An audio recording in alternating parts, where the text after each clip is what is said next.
Fala, meus amigos, minhas amigas, ligados aqui no Dois Toques, a casa do futebol. Enquanto a Copa do Mundo está acontecendo, infelizmente terminando, né? Mas alguns clubes do Brasil resolveram se aquecer fazendo uma intertemporada, outros fariam, desistiram. Tem clube que o planejamento é pior do que o time jogando dentro de campo, né? Mas vamos falar aqui como é que tá. Flamengo, Botafogo, Fluminense, Vasco, Corinthians, Grêmio, Cruzeiro.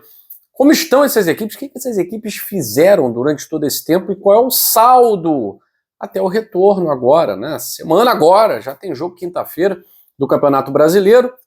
Vamos começar falando pelos clubes que tiveram um saldo positivo, né? Dá para dizer que Fla-Flu, a dupla Fla-Flu, que estão lá na ponta da tabela, tiveram um saldo positivo. O Flamengo disputou um torneio amistoso, aí, o torneio de Algarve, né?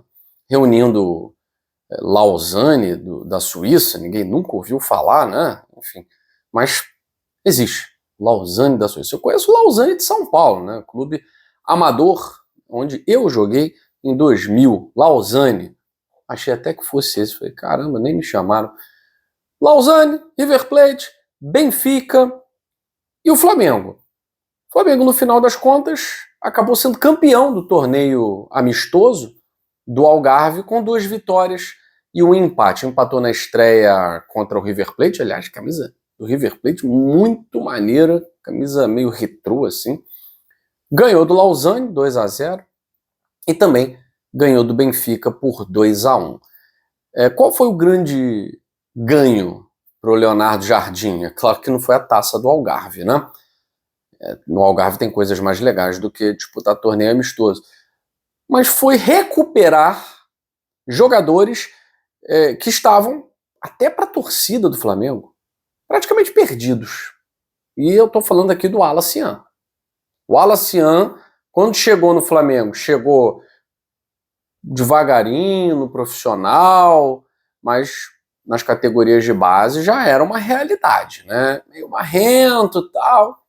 Acabou perdendo um pênalti numa Copa do Brasil que rendeu a eliminação do Flamengo e a bolinha dele teve que ser baixada, né? Então, ó, baixa a bola, e tu não é essa Coca-Cola toda ainda não. Né? Então o Felipe Luiz baixou a bola do garoto, o garoto acabou sendo não afastado, né? Porque seria uma punição, mas não tão relacionado, esteve envolvido aí em negociação com o Red Bull Bragantino, depois a negociação não foi para frente, e o Wallace-Yan, de certa forma, perdeu espaço no time do Flamengo.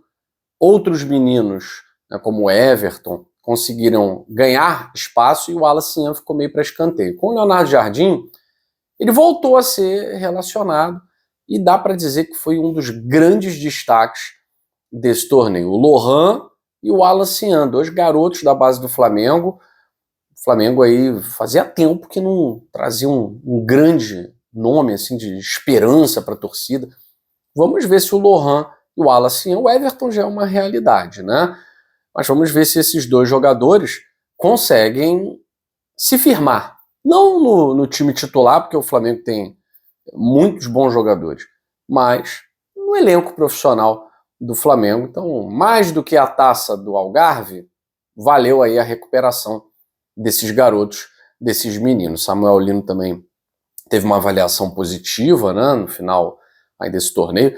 E claro, vale a gente destacar que o Benfica não é mais aquele Benfica. Essa temporada, até além de não ser campeão, né, ele ficou ali ofuscado, né, pelo brilho do Porto, campeão, né, e até do Sporting, que disputou Champions League. O Benfica sequer isso, né, e o Braga que brilhou na Europa League. Então o Benfica acabou ficando meio ofuscadão, né, achou que ia levar a taça do Algarve, mas nem isso. Tem o Flamengo.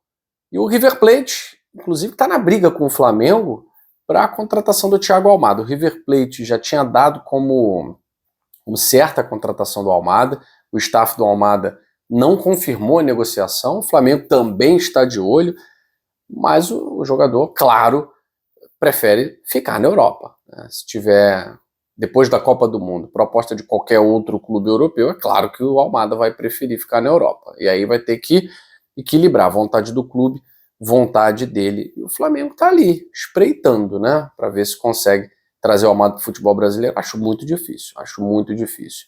Até para o futebol argentino acho difícil, porém, acho mais fácil esse retorno do Almada para o River do que para um clube do Brasil. Bom, se o Flamengo saiu da brincadeira da intertemporada campeão, o Fluminense não jogou campeonato nenhum, mas de certa forma agradou ao seu torcedor, que foi ao Maracanã ver jogos aí do Fluminense, né, contra o Nova Iguaçu. O Fluminense goleou o Nova Iguaçu. Contra o Bahia, o Fluminense também venceu bem, é um adversário direto ali na briga pela parte de cima da tabela, só que o Fluminense é uma realidade, o Bahia é um projeto ainda, né? O Fluminense todo ano tá brigando, teve 2024 que quase caiu, na última rodada se safou, mas tirando 2024, o Fluminense está na Libertadores, de 7 anos em 6 o Fluminense está na Libertadores.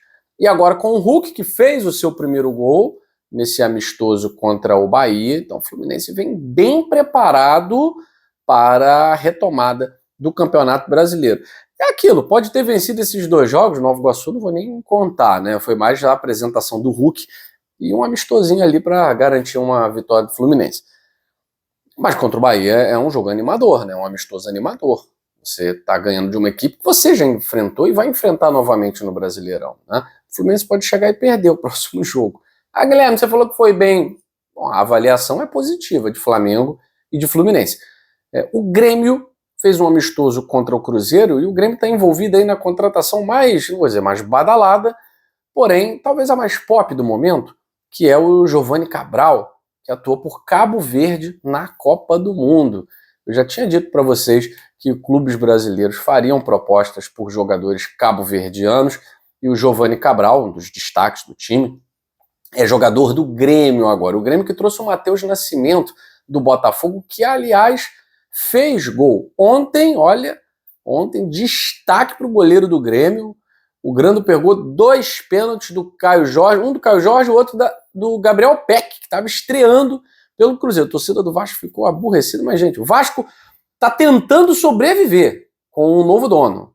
O torcedor quer que traga Gabriel Peck. Não vai dar, né? Tem que muita calma nessa hora.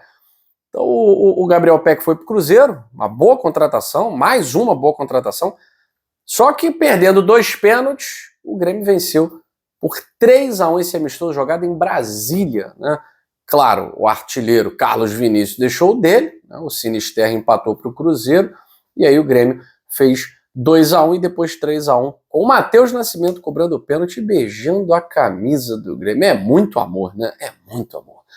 Bom, quem não foi muito bem nesse retorno foi o Corinthians, que empatou com o Cascavel, um amistoso, em 1-1. A culpa é do gramado, a culpa é sei lá de quem. O Diniz tinha botado a culpa no gramado sintético quando perdeu para o Botafogo. Agora a culpa é do gramado natural. Ele tem que ver ali quem é o culpado dos trabalhos dele, não é? Porque todo o trabalho do Fernando Diniz tem um culpado que não é ele. Vale a reflexão, Fernando Diniz. O Vasco está tentando ser Vasco.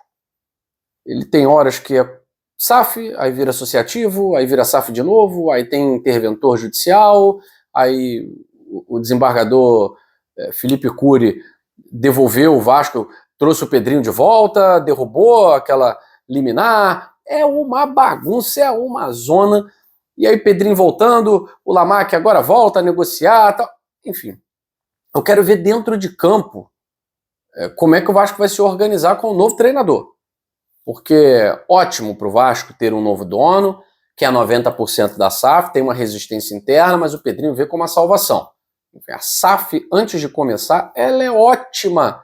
Depois que o investidor chega e investe, tá ótimo. Quando tem o primeiro problema, o segundo problema, não paga imposto, isso aqui é um desastre e não tem o que se fazer, porque é a SAF, é a empresa, né? E aí vai judicializar, vai resolver um monte de problema. O que mais tem exemplo aqui no Brasil para contar essa história, né? Então o Vasco não conseguiu nem fazer amistoso, nem nada, mal tem treinador, né? Tá tentando ter presidente para depois tentar ter investidor, mas esse rolo ainda vai longe, né? E o Botafogo que desmarcou amistosos, tinha um torneio que ia disputar na Rússia, né? Contra a CSKA, contra o time aí, desmarcou, Dínamo, né? Desmarcou, uma coisa óbvia, né? No meio de uma situação complicada lá na Rússia, marcar torneio amistoso, isso é coisa de maluco, né? Estavam querendo se livrar de alguém e não contaram para esse alguém. Desmarcou, fez alguns amistosos contra equipes de Série A2, Campeonato Carioca, não dá nem para chamar de amistoso, não foi amistoso, foram jogos treinos, né? Então, Franklin Carvalho, não sei como é que vai chegar para esse confronto contra o Santos. Vem com o mesmo time que vinha atuando nas últimas rodadas, né? O Botafogo foi até bem nas últimas rodadas de Sul-Americana e Campeonato Brasileiro, mas ainda sem o seu goleiro. O Botafogo tem 2 goleiros agora para brigar por titularidade. A tendência é que o Raul agarre nessa partida contra o Santos, tá? E o Botafogo também tá passando aí por um imbróglio, o John Textor entrando na jogada, querendo fazer negócio às escuras aí com a Cork Gully, e aí atrasando o negócio com a GDA.